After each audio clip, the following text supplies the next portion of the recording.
generally organizations do not have data problems, they have decision problems. Poor metrics are those that don't pick those up. And so you can have an efficiency metric, which has nothing to do with the outcomes. AI is the solution, what is the problem? And what you need to be thinking is, what is the problem, right? And is AI the right solution to it? Don't use the phrase AI strategy. What you've got is you've got a business strategy. Yeah. Then you have an AI plan. Welcome back to the second season of Rules Don't Apply, in partnership with our friends at South by Southwest Sydney. Once again, we're bringing raw, unfiltered conversations with the thinkers and troublemakers, rewriting what success looks like, because the future doesn't belong to those who play it safe. Ladies and gentlemen of the gallery, come on over. We have another very special episode of Rules Don't Apply, which filmed live in partnership with our friends at South by Southwest Sydney. I am joined by the exceptional Ganna Pogrebna and Graham Kenny, the humanist and the strategist. So between them, Professor Ganna Pogrebna and Graham Kenny represent the perfect paradox: the scientist and the strategist, the data modeler and the humanist.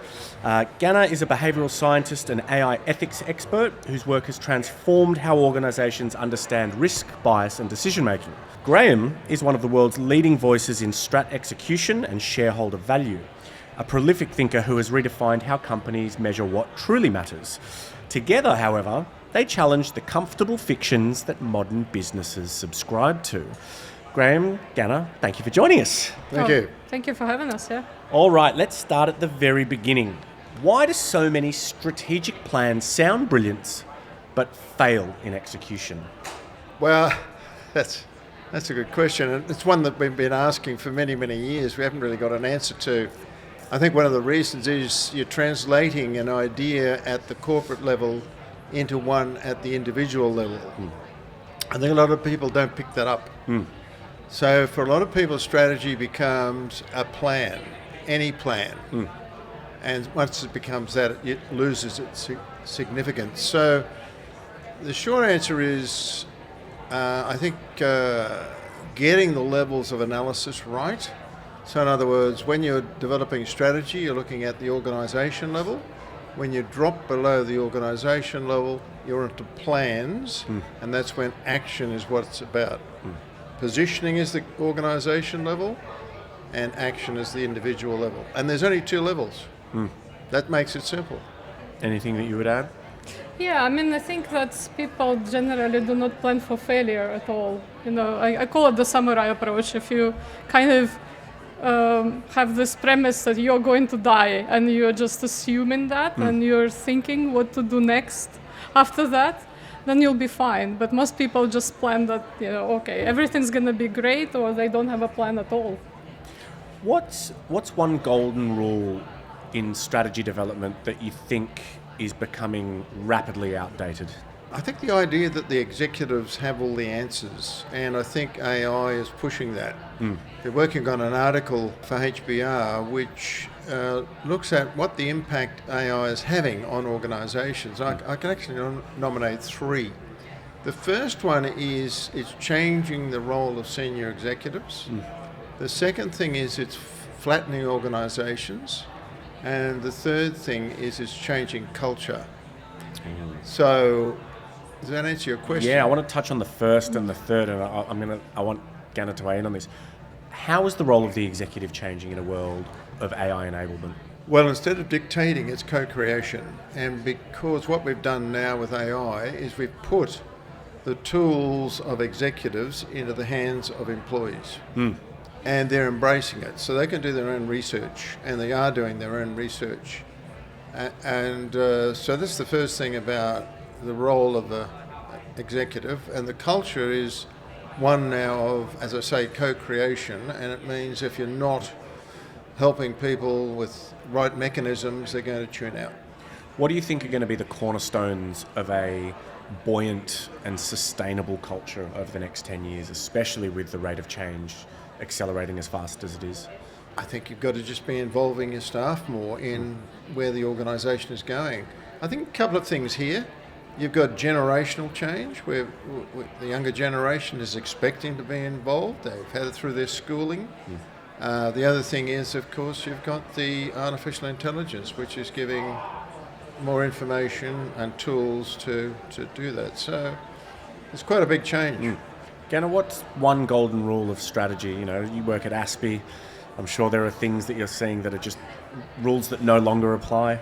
Yeah, I mean, I probably will kind of pick on what Graham was also saying about the executives. And I got into data science like big time because I was an economist before, like in my previous life, decision theorist, through movies. So I was predicting revenue of movies, looking at scripts. Okay. So that's how I got into it. And like one of my most favorite directors is Ingmar Bergman, who is a Swedish director. And he said, I don't remember the exact quote, but he said that when I make a decision, all my decisions are based on intuition. So kind of like throw a spear in the dark, and then I send an army to find the spear. And that's exactly what executives do. You know, they kind of throw a spear in the dark. A lot of the strategic decisions are made on intuition, but then you want the data to back it up. You want to understand why you've made that decision, and you kind of paid the big buck because you're trying to predict what is going to happen in the next 10 years. So you're paid for basically making very few very cool decisions that look into the future. And if data science, and AI makes you kind of de-risk that a little bit and makes uncertainty a little bit more manageable, that's great. Like, this is what my job is all about, to try to kind of de-risk it, decrease uncertainty. I'm fascinated. How do organizations make better decisions in a world where you cannot predict where we're going and what's going to play out? Yeah, first of all, we need to understand that generally organizations do not have data problems, they have decision problems. They're trying to preaching to the choir. Make better decisions. But another thing is I think generally people need to embrace uncertainty, and at corporate level uncertainty is great because uncertainty is how you make money. So it's basically, if I can make better decisions than you, maybe I make better revenue than you, right? Yeah. I like the way you frame that. But what we're trying to do is we're trying to work in a world where uncertainty is not like overwhelming, when you kind of understand at least the boundaries of it. And this is where I think data science is helping. I can give you actually an example from my personal life. So at one point in my life I got divorced, and I thought, okay, I'm a researcher. I'm gonna, bring my measuring stick and measure the hell out of it. And I was absolutely convinced because I used to commute. My family lived in Coventry and I worked in Sheffield, so I was commuting all the time. So I was 100% sure it was a commute. So I took a friend who was also very unlucky in love, and we decided that we're going to collect data. So we collected 20,000 observations of unhappy relationships and measured the hell out of it, and distance had nothing to do with it because people commuted like 12 hours to see someone they loved, and that was okay. So when we figured out that it was mostly about income, apparently as soon as you start making above average income, you become needy, you have a lot more sort of demands of your partner. But, and now I'm happily remarried. I mean, I think it has nothing to do with the fact that I've done this exercise. But it did give me kind of the confidence, okay, I know everything there is to know about marriage and divorce, right? Yeah, so I think that that confidence can only be found in analysis and data. So when you have some sort of information that gives you an idea of what could be going right or what could be going wrong, and that's the power of AI and the power of data science. Yeah, I think you've raised a good question. What is a better decision? And when you look at what organisations are trying to do, they're reacting to and predicting what's happening with their stakeholders. So the framework I use is about stakeholders. It's looking at customers, suppliers, employees, shareholders and the community. That's a sort of a short list. So I was sitting in a session before talking about social impact. Now they didn't really look at it in that way, and that's where I'd start. And that's why better decisions are those that are in concert with your stakeholders. Now, why doesn't that happen more often? It's because the executive suite gets separated from the needs of its customers, doesn't understand what employees really need.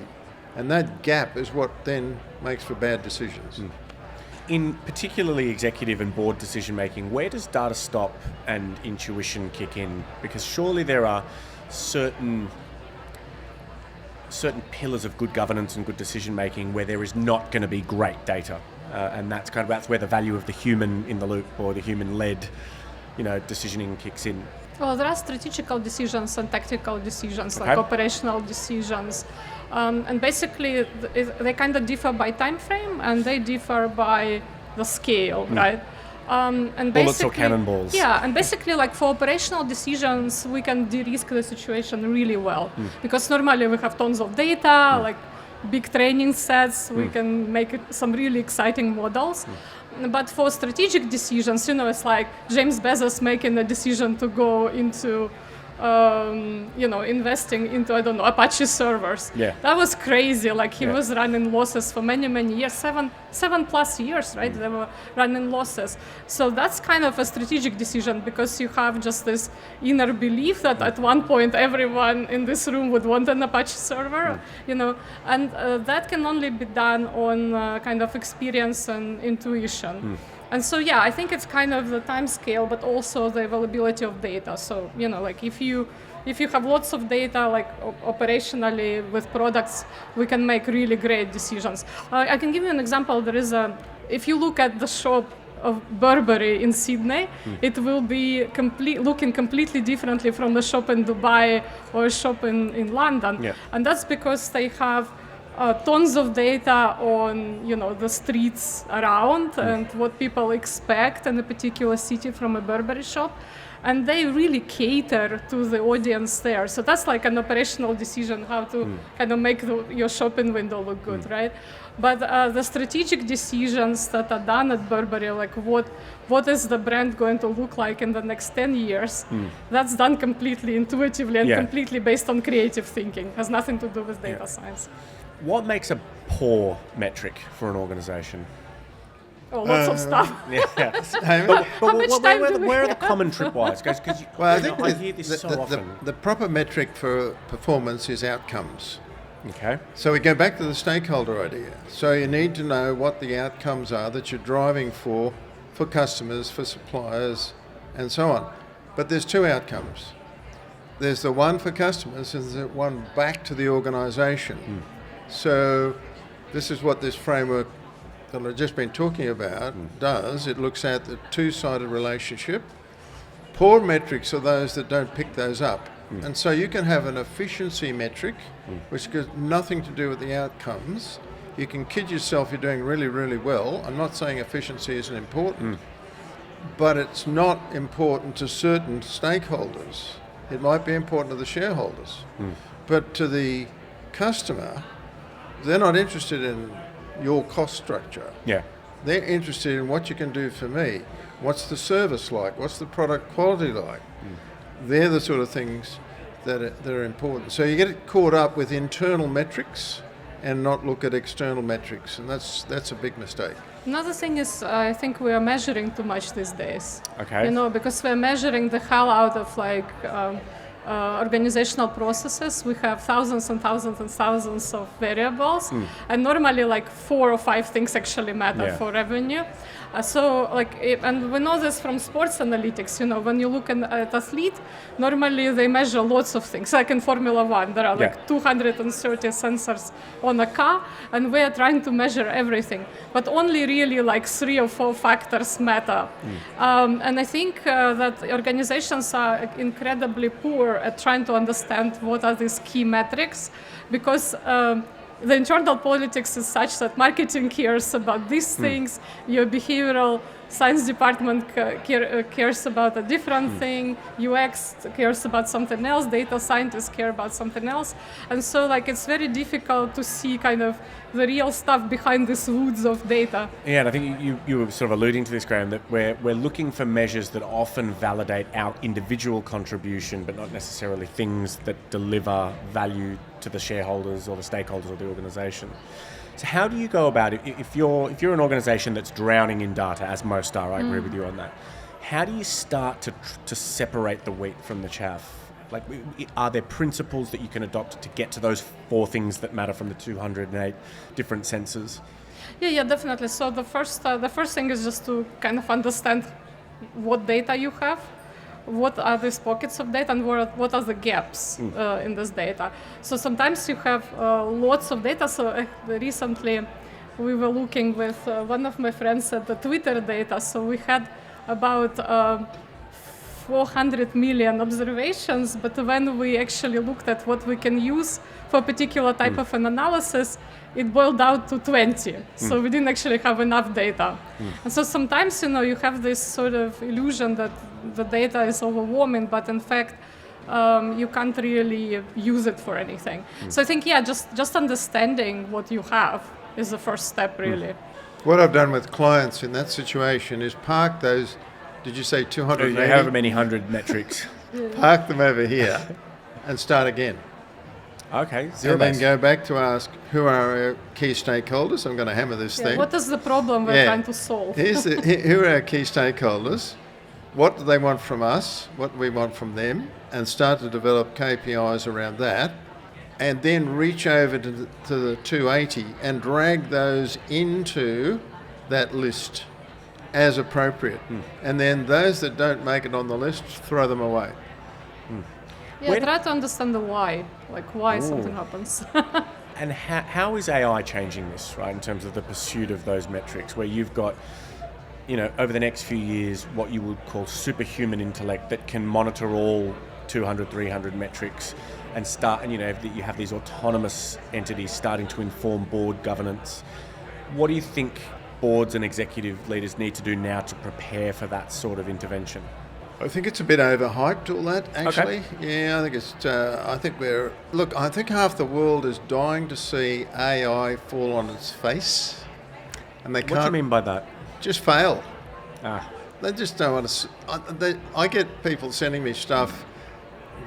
Here's another article about how AI hasn't succeeded, and then others want to talk up the fact that it was based on Reddit or something, So I think a lot of people want to see AI fail because they don't actually like the idea of it. There's another half of the world that thinks it's, pretty good. We're in the pretty good category, but we're also in the skeptic category at the same time. Look, AI is not going to replace boards. AI is not going to take board decisions because AI will help, will assist, but at the end of the day, a person has to say, we're going in that direction or that direction. And there's another reason for that, is we want someone responsible. Someone, not something. So I just think it's, as I say, overhyped. It will be useful. It's a tool, but don't let it keep you awake at night. Yeah, I mean, one thing that Graham and I often talk about is the expectations. Okay. I think at executive level and generally managerial level, people expect precision from AI. But if we look at AI that we currently have, like large language models, right? So that's much better for creativity than for precision, because it hallucinates, it gives you errors, all sorts of things. So it's not really useful in that sense, but it can give you lots of cool ideas to think outside the box. And that's what you can use it for really efficiently. But in general, I think that, with AI, it's a little bit, I'm normally approached because companies want AI, they want it today. And the first thing I ask them, okay, do you guys do data analytics? No. How do you do your analysis at the moment? Oh, we have the spreadsheet.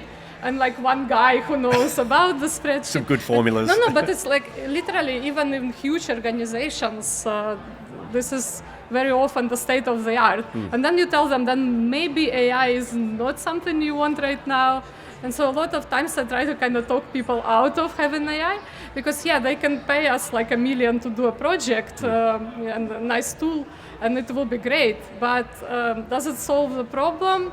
Does it solve the problem necessarily with AI? Probably, it's probably not necessary. You can pay 10,000 to behavioral scientists, and they can, get the same outcome. Get you exactly the same outcome. Yeah.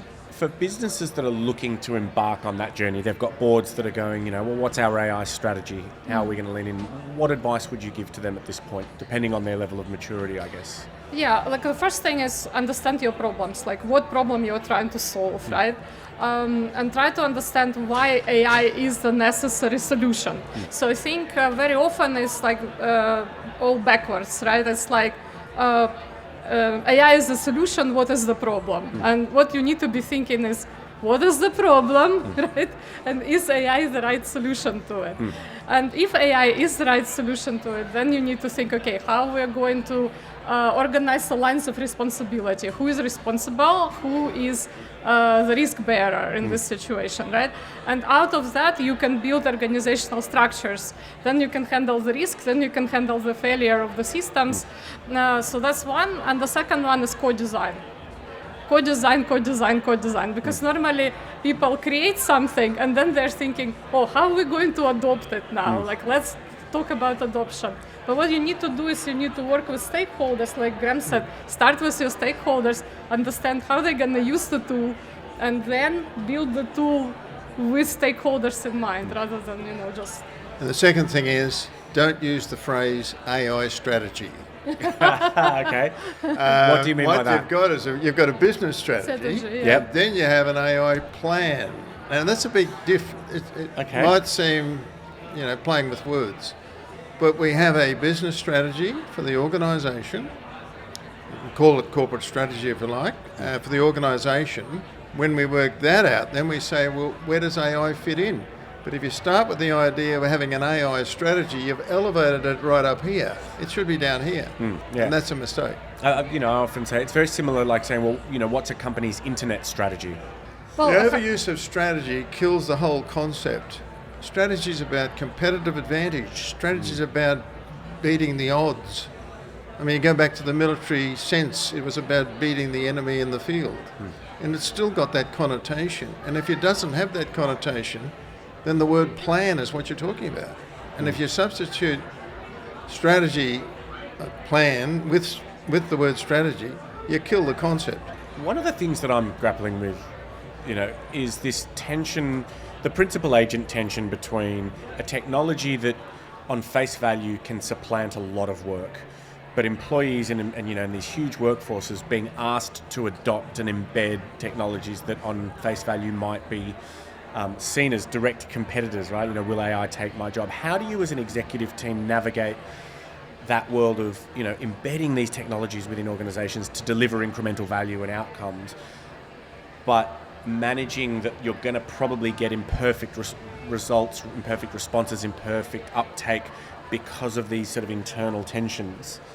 Well, first of all, you need to embrace the vulnerability and understand that you already depend on technology a lot. Yeah, that's a fair point. Yeah. Because, like a lot of managers are thinking, it's a little bit like in the Matrix movie. Remember when Neo was having a chat with the elder, and the elder says, oh, this machine actually supplies oxygen to the entire city. And he goes like, yeah, but if we wanted to, we can shut it down. So yeah, but if we shut it down, we don't have oxygen anymore. So like, first of all, you need to understand it's already happening. Second, we know from stats, Microsoft just told us that 78% of people bring their own AI to work, and they're using whatever tools they think, they don't wait for the organization to adopt, so it's already happening. Will you make mistakes? Sure, you will make mistakes, but is it fit for purpose? If it's fit for purpose, by all means try something. But if it's not, go back to the why.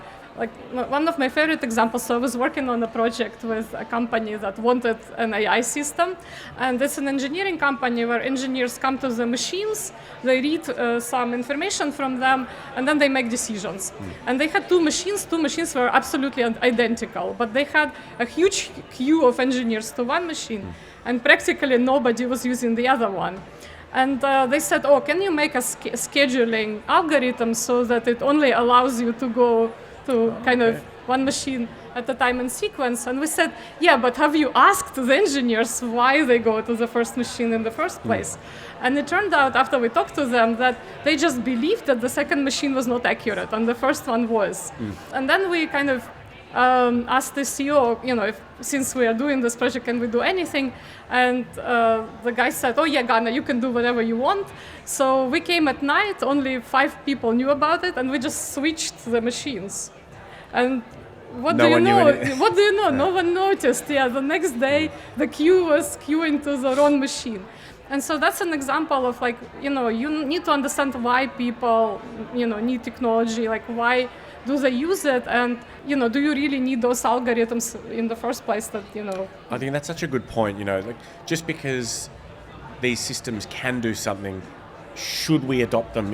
What is the benefit to the value creation of the business? Yeah, but we generally are struggling with good use cases for AI in corporations. They normally use in chatbots, they're used in some very narrow applications. For example, you can release articles in 40 different languages if you are the Guardian or something like this. Yeah, we are struggling with good use cases, but that's because, again, going back to what Graham said, we're not thinking about stakeholders when we're designing these systems. Well, stakeholders beyond the CFO. Yeah, beyond the CFO. The other thing I think is interesting about AI and the way it's being adopted is employees are far more enthusiastic about it than the executives. Why do you think that is? Well, I don't know. I'll give you a stat. McKinsey estimated that they're 3 times more likely, I don't know how they quite got that number, but anyhow, we'll go with it, 3 times more likely to adopt AI than the executives. Well, why are they likely to do it? First thing is, it's going to save them time and effort. And we're all I think we're hardwired to be efficient. We don't like doing things the hard way. We won't walk the longest way across a park, we'll walk straight through the grass and leave a path. So that's the first thing. So we've now got something that will help us to do our job, often mundane parts of the job, better. So let's have it. Yeah. It's almost lemming-like, you might say, because it could do us out of a job. It's still not stopping us employees from adopting it. So I don't think there's any question about holding people back. So employees are grabbing it. The executives are wondering, hang on a minute, this could be a privacy issue. Where's our confidential information going? So that's their concern at the top. And also the question of control. I mean, if you've got people running around with their own, chat GPT and looking it up, we've lost control here. Once we used to be able to control them with a central computer or something. It's quite interesting the way this is unfolding. It's unlike the previous revolution, computer revolution, which was centrally controlled, agreed to with the IT department and the CEO, rolled out with accounting and so on, but it was centrally controlled with a mainframe.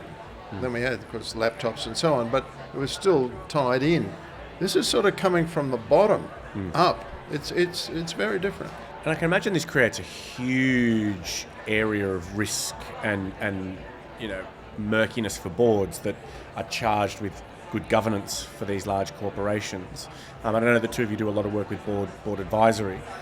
What is your, let's say I'm helicoptered in, or I'm newly appointed to a board, and this is an organisation where AI is being taken up much more rapidly than I'm probably comfortable with. What advice would you give to me as a newly anointed non-executive director to really get my head around the risk profile of how it's being adopted and applied in the business? Get on board. Because if you don't, you're going to get left behind. There's no point fighting this.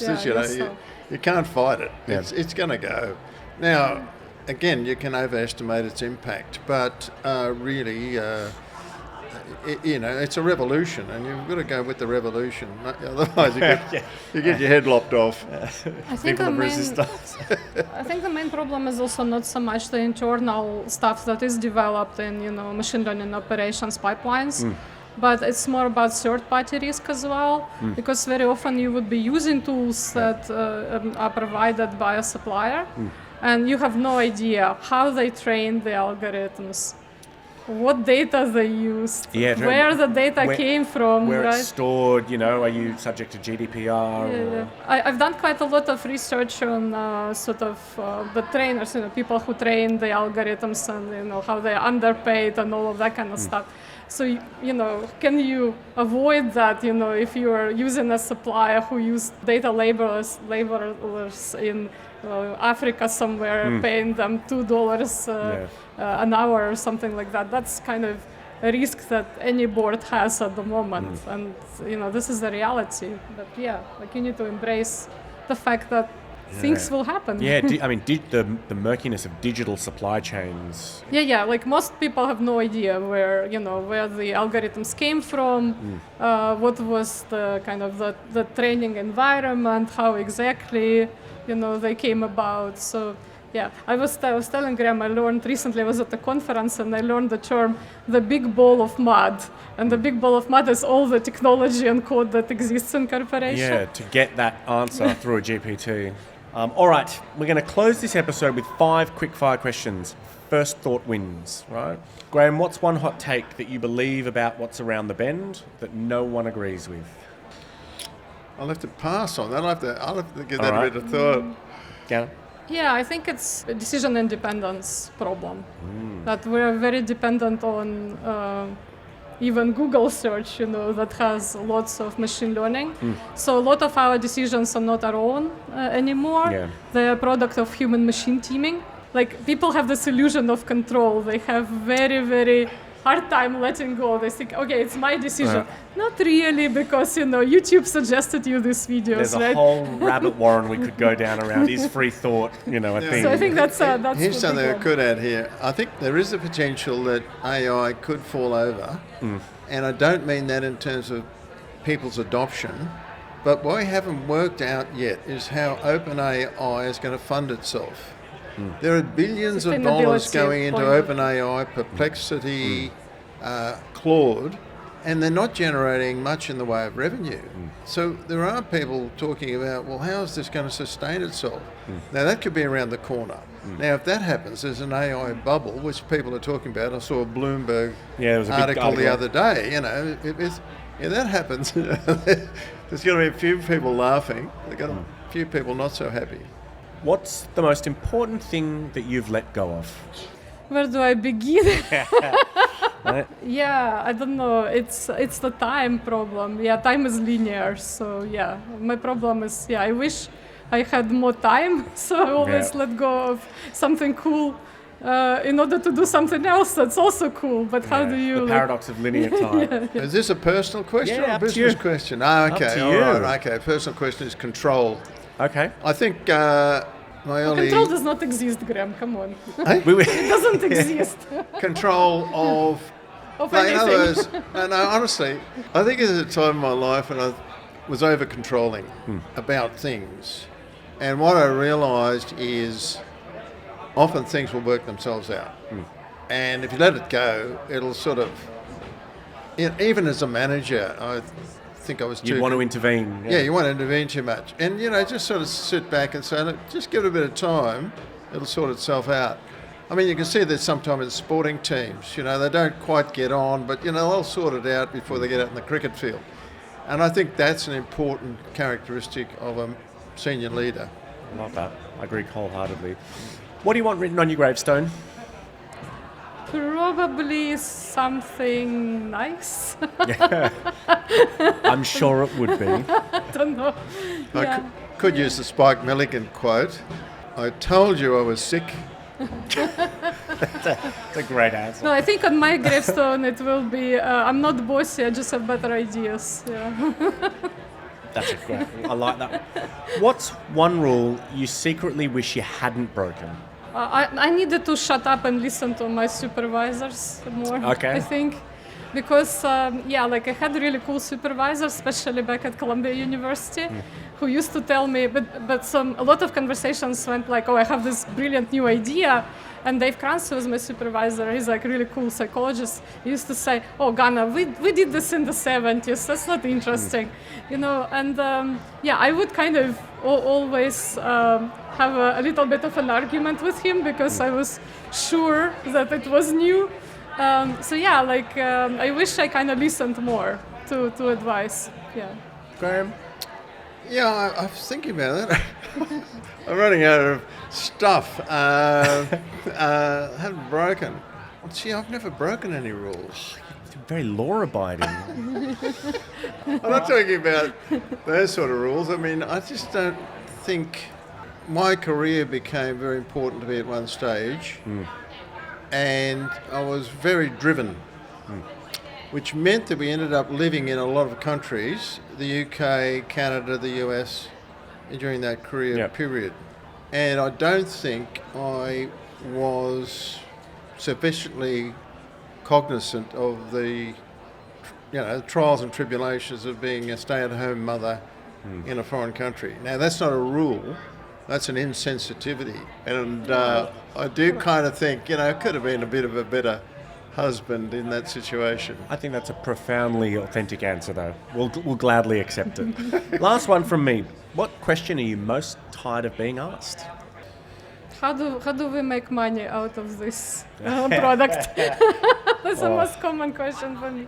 I mean, it's kind of nice question to be asked, but yeah, since I sort of started to work in AI, that's kind of the most profound question. How do we make more revenue? And that's normally the question you should be asking first before you produce stuff. We've got a product, let's find a market rather than... Yeah, let's find a market. That's the most common question that I'm asked and the most annoying one. Graham? It's not a question so much. Again, it's one of those kind of things which earlier I wish I'd realised, and it's not going to answer your question, but I want to say this. As a teenager, I often used to go to bed with negative thoughts. This wasn't right, that wasn't right. What I've realised in recent times is you can switch that around. I wish I'd known that as a teenager.